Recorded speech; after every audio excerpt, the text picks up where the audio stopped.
Hey everyone, Light487 here. Just going to do a quick review on a device that I've had for a little while now.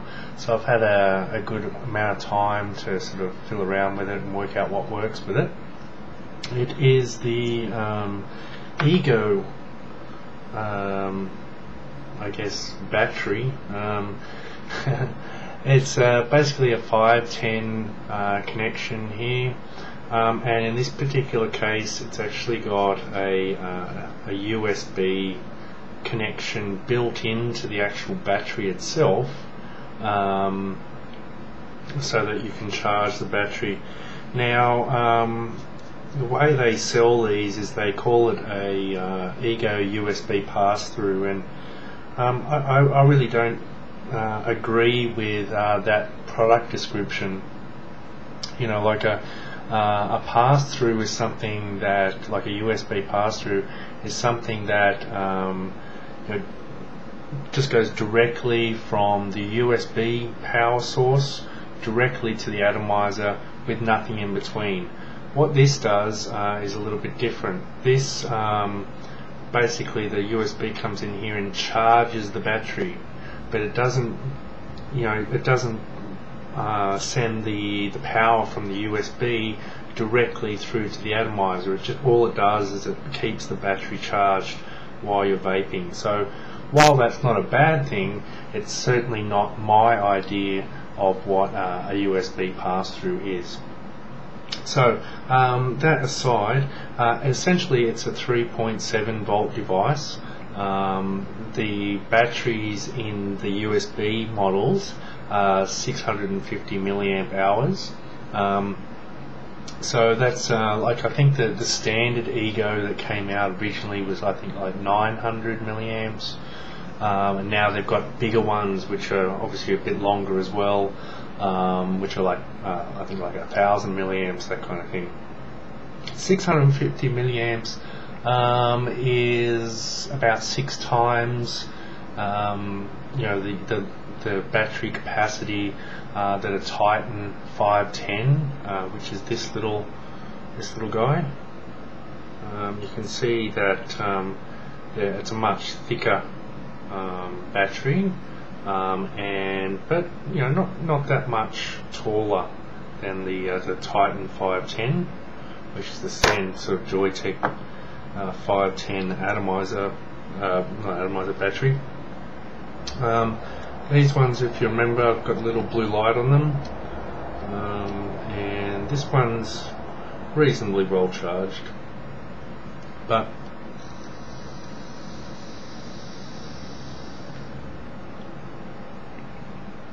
so you can see, this battery I bought about 14 months ago, so it's still going quite fine, although I don't use it that much anymore, which is probably why it's lasted so long. Now, so it's 3.7 volts at 650 milliamp hours. So while the little one is going to need to be recharged basically after an hour or so, this one you're going to pretty much get about 6 hours out of before it needs to be recharged. So just over half a day.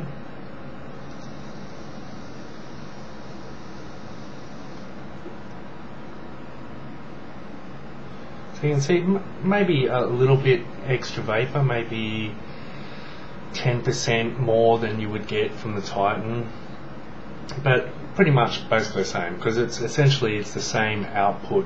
That you've got 3.7 volts. I don't know how much actual current comes out of these, but yeah, but it's going to last you 6 times longer than the small battery. When you press the button, it actually lights up, rather than here where it lights up at the front. So, and then when it's actually out of charge, this battery will start flashing when you try to activate it. Now, I've found that they're quite good if you've got a cartomiser on them. I'll just take that mouthpiece out. Now, this is a cartomiser.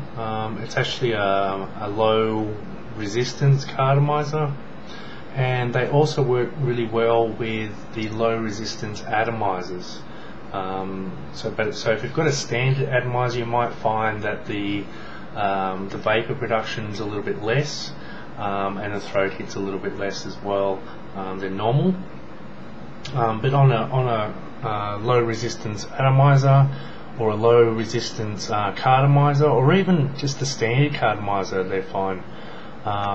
They're really quite adequate.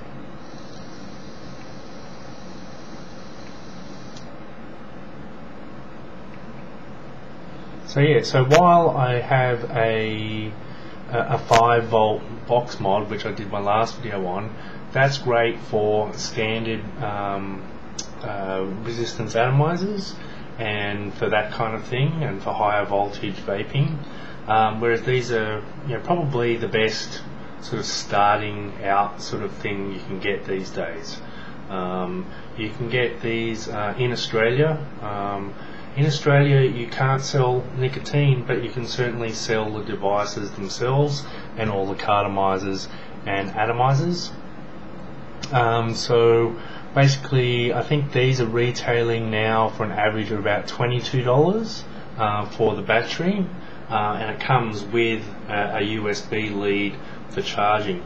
So I think they're actually maybe a slightly more expensive than just the standard eGo battery, but of course it's I guess the good thing about this is you can charge it directly into the USB of this, and while it may not be a true USB pass-through as I consider them, it still, you can basically vape it with the USB plugged in, therefore it's not going to run out of battery, and essentially when you go out or go portable, you can just take it straight off the USB and off you go, and it's pretty much charged, ready to go. So I use this daily, and my 5-volt mod daily. So it just depends what I want to do. If I want to be using cartomizers, then I'll use this. If I want to use like direct dripping sort of stuff, then I'll use the 5-volt mod for that. But yeah, so in Australia you can get these from juicewhore.com, who also sell all the juices, pretty much all the juices I now vape. Like the one I've got in here is a Juice Whore flavour, and another one there, tobacco flavour, and etc, etc. You can also get them from ecigswarehouse.com.au, and probably like bozecig.com.au as well. I'm not sure, I haven't had a look on theirs to make sure they've got them as well. But or if you're in the UK, you can probably get them from the UK store or the US. I mean, they're genuine eGo battery thing, so I'm sure you'd better find it wherever you go. Just make sure you get the genuine one, not some knockoff, some sort of Reva or whatever knockoff, because the eGo is probably the better.